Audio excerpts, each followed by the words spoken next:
이렇게 화랑기 때 부동산을 취득하는 것보다 이렇게 하락기에 부동산을 매입하는 게 더 힘들어요. 왜냐하면 내가 어느 시점에 하는 것이 이게 옳은 행동인가 평생에 다시 없을 기회가 될 수도 있어요. 인생을 맘껏 누려봐. 나이야 멋졌단 말이야. 인생은 단 한 번뿐이야.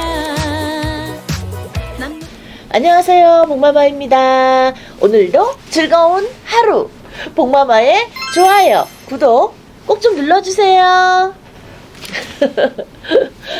오늘은 또 여러분들과 제가 어떤 주제를 가지고 좀 말씀을 나눠볼까?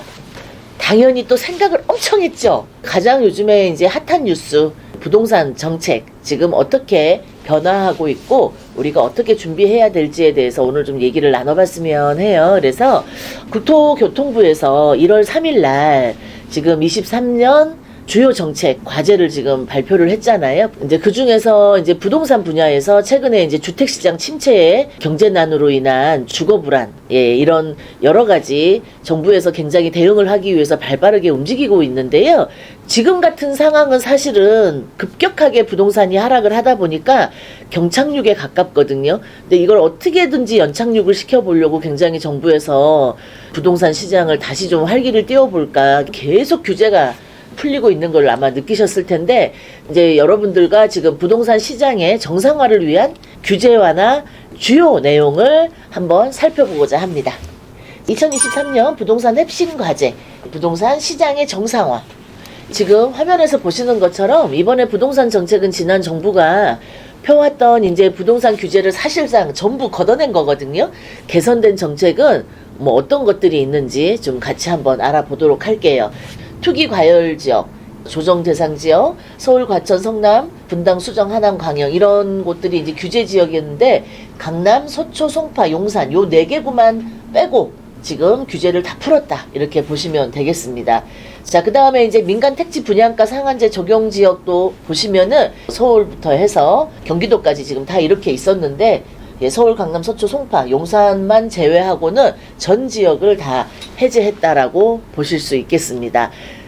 2018년, 2019년에 전매 제한이 대폭 강화되고 분양가 대비 시세 비율이 이제 자동 이제 적용이 되면서 규제 수준이 과도하고 제도가 복잡해서 이해하기가 쉽지가 않았어요. 너무 어려워서 포기하는 경우들 너무 많았었거든요. 그래서 지역별 그 시장의 상황을 감안해서 전매 제한 기간을 강화하고 복잡한 관련 규정을 다 간소화했습니다. 그래서 지금 수도권 최대 10년, 비수도권 최대 4년이었던 것을 10년에서 3년으로 지금 개선이 된 거고요. 자, 비수도권 최대 4년이었던 것이 비수도권 최대 1년으로 지금 개선이 됐습니다. 예전과 지금 현재 이렇게 지금 바뀌어서 굉장히 개선이 됐다. 그래서 정부에서 미분양을 어쨌든 줄여야 되는 거잖아요. 이것도 큰 의무라서 미분양이 지금 제대로 돌아가지 않으면 건설사들이 또 위험해지기 때문에 미분양을 최대한 또 줄이는 폭을 또 생각 안 할 수가 없는 상태입니다. 그래서 미분양과 그다음에 전매 제한 규제를 많이 지금 완화했다라는 걸 여러분들도 눈으로 지금 확인하실 수 있고요. 지난 몇 년간은 굉장히 어려웠었는데 규제가 완화되고 다시 이렇게 좋아지는 상황으로 바뀌어가고 있습니다. 다음 화면을 좀 보시면은 수도권의 분양가 상한제 주택에 이제 실거주 의무가 이제 부과되어서 입주 가능일로부터 한 2년에서 5년간 해당 주택에 이제 거주를 꼭 해야 했었습니다. 그런데 공공 재개발도 수도권 분양가 상한제 주택 최대 5년 이것들이 다 폐지가 됐습니다.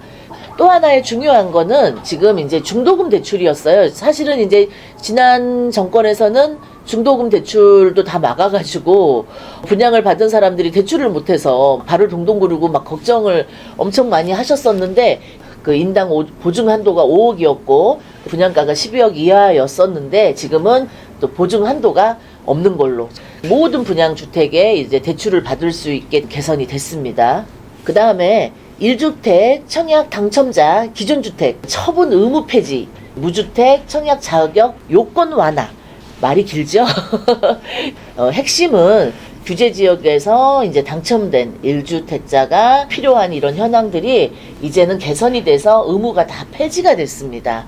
그리고 무순위 청약 시에도 무주택 요건을 폐지했다. 최근에 거래 침체 등으로 이제 기존 주택의 처분이 어려워지면서 입주 등의 이제 어려움이 굉장히 발생을 하고 있었습니다. 그래서 당첨된 1주택자의 기존 처분을 폐지하기로 다 개선을 했고, 미계약 물량을 개소하기 위해서 주택 소유자도 무순위 청약을 신청이 가능하도록 개선을 했습니다. 이게 만약에 지난 정부에 있었다면 굉장히 부동산이 더 폭등을 했겠죠. 어쨌든 지난 정부 이런 규제들이 굉장히 폭등하는 거를 약간 잡기는 했지만, 규제나 이런 것들을 다 개선을 해야 지금은 주택을 매수하는 상황이기 때문에 이제 신경을 안 쓰실 수가 없는 부분입니다. 자, 이렇게 정부의 이번 대책은 현재 부동산 시장에서 풀 수 있는 웬만한 규제는 다 풀었다, 평가를 받고 있는데요. 이미 지난해부터 빠른 속도로 규제 완화 정책을 펴서 집값 급락을 미리 이제 방어하려고 이제 정부는 이번 대책을 통해서 극심한 거래 절벽을 좀 완화하고, 주택 매입 수요를 이제 늘리려고 하는, 연착륙을 시도하려고 하는 그 효과를 기대한 것으로 이제 보입니다. 5년 전으로 이제 돌아간 부동산 규제, 부동산 침체기에 들어와서 복마마는 좀 여러분들께 이 전망을 좀 어떻게 말씀을 드리면 좋을까 생각을 좀 해봤는데요. 이러한 대책들이 사실은 이제 부동산 가격의 하락을 막기에는 사실은 제가 보는 견해는 역부족이다. 그리고 많은 분들이 역부족이다라는 반응이 지금 아직 지배적으로 많습니다. 그래서 현재 부동산에 이제 걸려오는 전화는 조금은 늘었어요. 이런 규제가 좀 풀리니까 아무래도 조금은 관심을 보이시는 분들이 있어요. 왜냐하면 실제 이제 거래를 하겠다는 이제 문의가 전혀 없다가 상담이라든지 이런 전화가 약간 늘었다고 얘기를 합니다. 빚이 없고 크게 이제 어려움이 없는 분들은 급매물을 다 이제 걷어들였어요. 결국은 지금 시장에 빨리 팔아야 되고 급매를 해야 되고 이렇게 어려운 분들은 지금 이제 급매물을 막 내놓기 시작을 하지만 거의 거래가 절벽이죠. 그래서 오히려 이제 역전세난이 지금 심각한 상황입니다. 지금 경매 물건도 세입자들이 경매를 넣는 경우가 지금 너무 많습니다. 빌라나 아파트나. 왜냐면 주인이 지금 집값이 하락을 하면서 전세 보증금을 빼주지 못해서 지금 이런 경우가 너무너무 속출하고 있고 앞으로 더 가중이 될 거라고 제가 보고 있습니다. 그 매도자들은 부동산 규제가 더 풀어질 시기를 기다리고 더 지켜봤다가 어떻게 하면은 좋은 가격에 부동산을 판매를 할 수 있을까? 서로 이제 싸게 사고자 하는 분과 제값을 받고 팔고자 하는 분의 줄다리기 양상이 지금 계속 이어질 것으로 제가 보입니다. 그렇다면 이제 2023년에 이제 그 부동산 시장의 흐름은 어떻게 될까? 제가 이제 다시 한번 또 여러 차례 여러분들께 이제 영상을 통해서 말씀을 드렸던 적이 굉장히 많이 있는데요. 2013년 당시에 그 내 집 마련을 그 하셨던 분들이 좀 많이 있었어요. 박근혜 정부가 들어서면서 취득세를 1년 동안 면제를 해줬었어요. 보통 한 1%에서 2% 정도 됐던 취득세를 1년 동안 면제를 해줬던 그런 시기가 있었어요. 왜 그랬냐면은 그 이전에 이제 서브프라임 사태 때문에 부동산이 엄청 하락을 해서 다시 이게 뭐 날개를 펼 기미가 보이지 않으니까 세금을 받지 않는 이런 특단의 대책을 세웠었는데 결국은 그 정책이 약간 사람들을 움직이게 한 거죠. 그러면서 대출도 거치기간을 3년을 또 5년을 이렇게 거치기간을 주면서 대출에 대한 부담을 조금 줄이고 집을 사는데 선뜻 움직일 수 있는 그런 원동력을 그때 마련을 해줬었거든요. 펼치고 있는 이런 정책들이 결국은 먹히지 않는다면 앞으로 이런 정책들을 또 생각을 해볼 필요가 있지 않을까? 어쩌면 생각하고 미리 염두에 두고 있지 않을까라는 거를 저 또한 한번 생각을 해봅니다. 아무리 지금 규제를 많이 풀고 경매 물건이 아무리 쌓여서 많이 나와도 선뜻 덤비기가 어려운 건 바로 금리예요.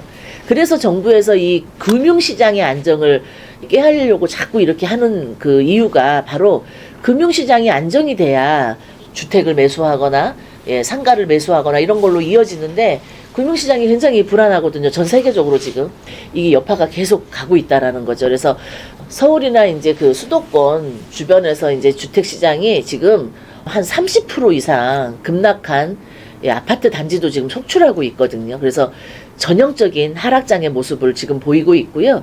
경매시장에서도 그렇게 인기가 많았던 아파트가 한 번, 두 번씩 유찰돼서 지금 낙찰이 되는 경우들을 흔하게 지금 볼 수가 있습니다. 불과 지금 2, 3개월 사이에 이렇게 지금 시장이 변해가고 있다라는 거죠. 그래서 하반기까지도 침체가 계속 이어질 것으로 이제 전망을 하고 있고요. 앞으로도 여러분들이 금융시장이나 금리나 이런 것들을 좀 유심히 더 관찰을 하실 필요가 있다. 그래서 혹시라도 내 집을 좀 마련하고 싶으신 분들, 내 집 마련을 하고 싶으신 분들은 지금 굉장히 어느 시점이 내 타이밍일까? 굉장히 고심이 많으실 거예요. 여러분들은 집값이 이만큼 떨어졌으면 지금 사야 되는 것이 아닌가? 내가 막 타이밍을 놓치면 어떡하지? 이런 불안이 점점 더 가중되거든요. 사실은 부동산이 이렇게 화랑기 때 부동산을 취득하는 것보다 이렇게 하락기에 부동산을 매입하는 게 더 힘들어요. 왜냐하면 내가 어느 시점에 하는 것이 이게 옳은 행동인가 이런 거에 계속 반문이 들기 때문에 이 타이밍이 맞는 건가 구별하기가 굉장히 어렵죠. 엄마마 구독, 좋아요 꼭 눌러주세요. 경제가 안 좋은데 어떻게 집값만 뛰겠어요. 같이 맞물려 가는 거거든요. 그래서 부동산 시장도 당분간은 계속 어려워질 걸로 보고요. 집값이 떨어지는 것만 보고 타이밍이 왔다라고 이렇게 보시는 것보다는 그 집값 하락의 이제 주요 원인이 이제 금리 인상이잖아요.